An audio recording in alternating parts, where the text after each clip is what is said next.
Simulator games have been everywhere lately. Supermarket simulators, cashier simulators, card shop simulators. I mean, have you guys seen the dark side of Steam?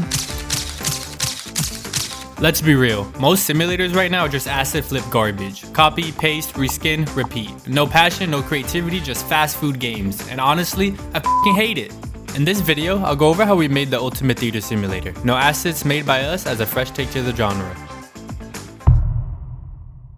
First off, we had to build the foundation, which meant actually picking things up, interacting with objects, and putting them back down. Right now, that means you can grab stuff like boxes, items, and you're also able to sling any customer you want across the world. The next thing that all these games have in Simulator that we need is an interaction system. We decided that we wanted all the interactions to feel as in-world as possible. So when you restock a shelf, put chips in boxes, you actually have to fill the shelf up and set the price manually. It sounds boring, but fuck, when you actually see the store come alive with stock shelves, my pants come off every single time. Next on the long list of things that we have to do is add a placement system. We made a system based on the colliders of other objects rather than a grid system. So you have a lot more freedom to create whatever disgusting combination of shelves, tables, fridges that you can think of. But it's not an ultimate theater simulator if you can't scam your customers. Customers are something I was particularly excited to add. So customers start at the ticket counter, they buy their ticket for whatever movie they want to see, and they come in, spend their life savings on an empty bag of chips, and then go sit in the theaters and stare at a wall because we didn't have any movie set up yet. It's nothing really too complex, but that didn't mean there weren't bugs. At one point, we had an issue where some customers weren't lining up correctly, which led to weird crowds of people just looking around and staring at each other, and somehow they decided to pee on the floor. Instead of fixing that, we decided to make Amazon instead. You can go to the work computer in your office and order supplies and tools online that then get delivered by a truck in a bunch of boxes. Now there's a whole bunch of things you can order like snacks, furniture, cinema supplies, and some other stuff. We spent a long time filling up the store and making sure you guys have lots of options, so I hope you guys do like that. Once we had the shop set up, we could finally get to making the actual theaters. We spent a long time looking at references for different kinds of theaters to find one we liked, and we ended up on this one. The only thing that's missing now is the movies.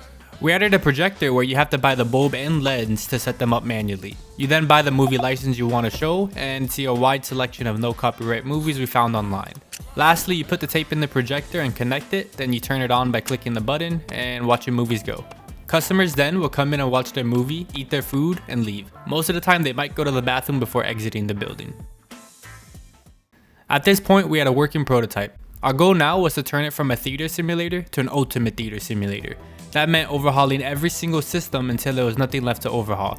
Now, one of the first systems I wanted to work on was obviously the food system. I mean, you can't have a movie theater without popcorn, hot dog, pretzels, even nachos. We also gave each one an interaction. For the popcorn machine, you have to actually turn it on and fill the bucket with popcorn before serving. For the hot dog roller, you have to put the sausage on the roller, wait for it to be cooked, and put it in a bun before serving. Anything we could do to add an extra layer of interactivity to the gameplay, we did. The next thing we had to add was obviously messes. I mean, we have all these dirty ass customers in our theater and they're not cleaning after themselves. So for messes, it's not only customers. I mean, if you're a player and you drop a popcorn or spill a drink on the floor, you're gonna have either a liquid or a dirt spot. Also, at the end of a movie, customers will leave their trash on the floor. Sometimes they might not if they're clean enough, but the chance of that is very rare. So you might want to hire janitors to help clean that up.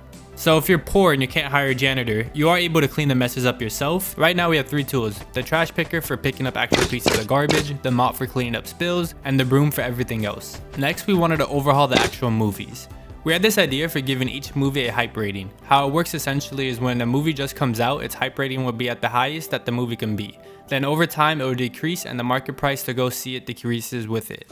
Meaning you always want to make sure you're showing the latest and greatest films so you can maximize profits. And again, you manage all of this from your office computer, where you can see the films that are available, their current hype rating, and how long they'll be relevant for. If you fail to switch out your movies, the customer will actually react to that with a little speech bubble that pops up after each movie. We actually extended the speech system into working for other things too. It works with our review system, so basically anytime there's a good or bad review, there's a speech bubble that might pop up for it.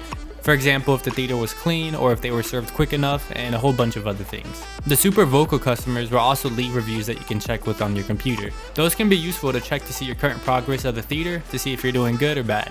But we wanted to take this even further, and that's where customer events come in. The event system we designed in a way to help make the gameplay fun and random. Now, I don't want to spoil the gameplay because I think that's for you guys to find out, and there's some really cool events there. But for the common ones, customers can come into your movie theater, they could smoke, they could be on their phone, they could pirate the movies by recording them, 1, 2, 3 movies. Now the rest, make sure to play the demo and find out. Now to me, the game was actually starting to feel like a game. The biggest issue we had right now was trying to tackle all the things you have to do as a player.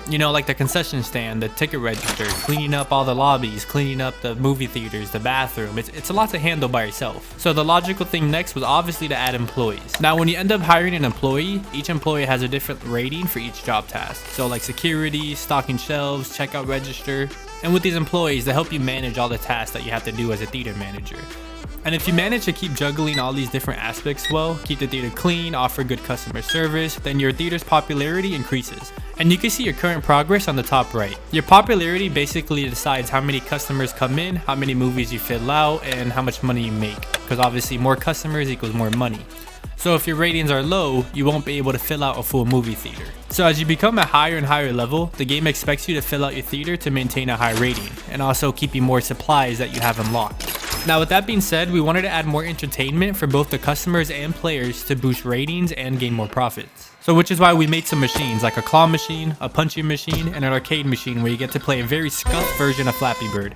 Honestly, after we added all of this stuff, we wanted to add more things that were just goofy and fun to do. Side note, if you didn't know, I'm actually a gambling addict. I went on a cruise recently and lost $500 on slots. After leaving the cruise, the only thing I want to do is keep gambling, but my pockets don't allow it. So we figured, why not add a casino where you could lose more money? Here you can play slots as well as blackjack and gamble all your in-game currency for a chance to double it.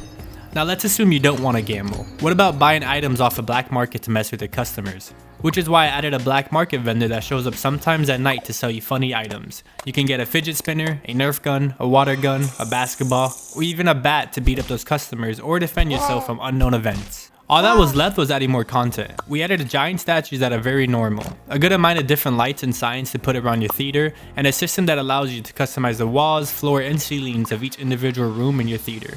And that's where the ultimate theater simulator stands today. We put a lot of work into making every system feel interactive and fun, and we're proud of how far it's come. The game is almost finished and we're excited to finally share it with you.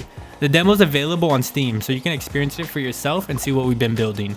And obviously your feedback really helps, so make sure to leave a comment down below on what you guys think we could have done better or any suggestions. That's about it for this video. Thank you guys, and remember, the demo's out now.